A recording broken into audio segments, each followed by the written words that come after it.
오늘은 4월 10일 금요일입니다. 오늘 말씀은 마가복음 15장 16절에서 32절까지 말씀입니다. 오늘 본문 말씀은 예수님의 십자가 고난에 대한 내용이 담겨 있습니다.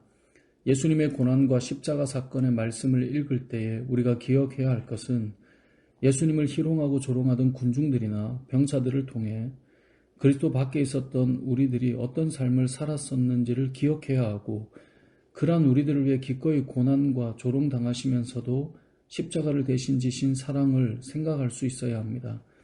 또한 예수님이 당하신 고통과 치욕과 부끄러움과 모든 아픔은 우리가 치러야 할 죄의 값이 얼마나 큰 것인가를 보여주고 있다는 것을 기억하며 보아야 할 것입니다. 그런 전제를 가지고 오늘 본문을 한번 보겠습니다. 16절부터 군인들의 모습이 등장합니다. 군인들은 예수님을 조롱하고 희롱합니다. 예수님에게 자색 옷을 입히고 가시관을 엮어 씌우고 조롱하듯이 경례하며 말합니다. 유대인의 왕이여 평안할지어다. 왕이라고 말은 하지만 왕이 입을 옷과 비슷한 자색 옷을 걸쳐놓고 왕관 대신 가시로 된 관을 머리에 씌웠습니다. 가시가 머리를 찌르고 피부에 박혀 피가 흐르게 됩니다. 왕처럼 옷도 입히고 관도 씌우고 경례도 하지만 실상은 희롱하며 고통을 주는 장면입니다. 그리고 군인들이 어떻게 합니까? 19절을 보면 갈대로 예수님의 머리를 칩니다. 침을 뱉습니다. 그러면서 또 꿇어 절합니다. 그렇게 희롱을 다 한 후에 자색 옷을 벗기고 예수님이 입었던 옷을 입히고 십자가에 못 박기 위해 끌고 갑니다. 예수님을 조롱합니다. 비웃습니다. 머리를 툭툭 칩니다. 얼굴에 침을 뱉습니다. 그러면서도 유대인의 왕이여 그러면서 꿇어 절하며 희롱합니다. 그리스도 밖에 있는 자들, 하나님을 믿지 않는 자들, 그들의 모습은 어떨까요? 비난하고 조롱합니다. 온 세상의 주인이 되시고 만왕의 왕이 되신 하나님을 믿지 않기 때문에 조롱하고 비난합니다. 우리도 하나님을 믿지 않을 때 믿는 자들을 조롱하고 하나님에 대해 함부로 말하는 사람들이었습니다. 이러한 비난과 조롱 속에서도 침묵하며 그 모든 고통과 희롱을 받아내신 것은 바로 그들을 살리기 위한, 바로 우리들을 살리기 위한 하나님의 사랑입니다. 여러분, 이게 얼마나 큰 사랑입니까? 희롱하고 침을 뱉고 채찍으로 때리고 옷을 입혀서 조롱하고 옷을 벗겨서 수치스럽게 만들고 결국에는 십자가에 매달아 물과 피를 다 쏟게 만들며 손가락질했는데 알고 보니 예수님이 진짜 하나님의 아들이에요. 그분은 메시아였고 조롱하던 날 살리기 위한 죽음이었던 것을 깨닫는 순간 우리는 얼마나 부끄럽고 그 사랑이 얼마나 큰지를 깨닫게 되겠죠. 예수님의 십자가는 우리의 죄를 대신하여 지신 십자가이기에 내가 경험해야 할 수치와 부끄러움과 참을 수 없는 극심한 고통까지 이 모든 내 죄의 값을 대신 치르는 것이었습니다.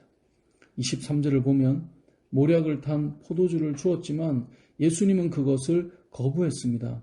모략을 탄 포도주는 아주 조금이나마 그 극심한 고통을 덜어줄 수 있는 역할을 하는, 마취의 역할을 하는 것이었습니다. 하지만 예수님께서는 모략을 탄 포도주를 거절하시면서 자기 백성을 위해 담당해야 할 모든 고통을 그대로 다 담당하셨습니다.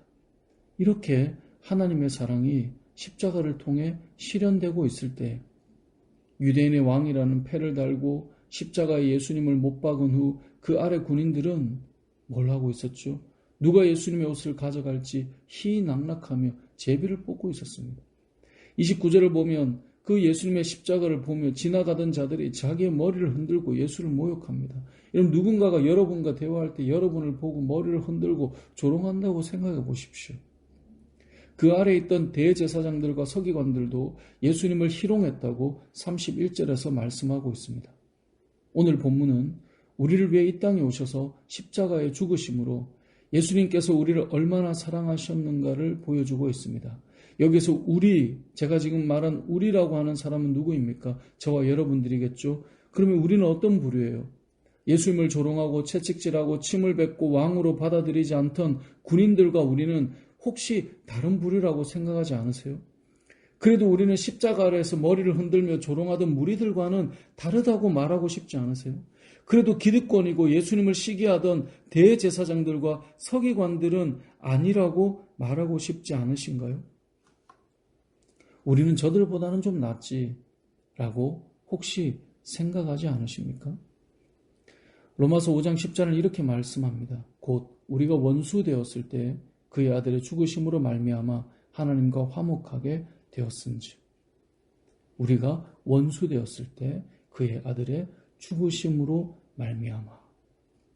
성경은 저와 여러분이 오늘 본문에 등장하는 자들이라고 말씀합니다. 우리가 원수였다고 말씀합니다. 그리고 그러한 우리들을 위해 기꺼이 십자가의 죽으심으로 사랑하셨다고 말씀하는 것입니다. 예수님의 십자가는 군인들도 무리들도 서기관과 대제사장도 예외 없이 품는 사랑하는 십자가였어요. 예수님의 십자가는 군인들과 같은, 무리들과 같은, 또 서기관과 대제사장들과 같은 우리들을 사랑하는 십자가였어요. 오늘 말씀을 통해 우리는 군인들이나 무리들이나 대제사장들이 우리랑 다른 별종이라고 생각하신다면 착각입니다. 그들이 예수님의 원수였던 것처럼 우리가 원수 되었을 때에 우리를 위해 죽으심으로 우리를 얼마나 사랑하시는지를 보여주셨다고 로마서에서 말씀하시고 있는 것입니다. 하나님은 지금도 여러분을 사랑하십니다. 부끄럽고 부족하고 죄 많고 허물 많은 우리들을 변함없이 사랑하십니다. 때로는 하나님을 거부하고 때로는 하나님께 대들기도 하는 우리의 모습까지도 품어버리셨던 하나님의 크신 사랑을 여러분이 깊이 경험했으면 좋겠습니다. 오늘 말씀을 통해 예수님의 십자가 사랑은 우리의 모든 죄와 허물을 용서하시는 사랑이었고 지금도 하나님은 여러분을 사랑하고 계신다라는 이 십자가의 사랑을 기억하시고 하나님의 자녀의 은혜를 누리며 살아가는 여러분 되시길 주님의 이름으로 축복합니다. 아멘.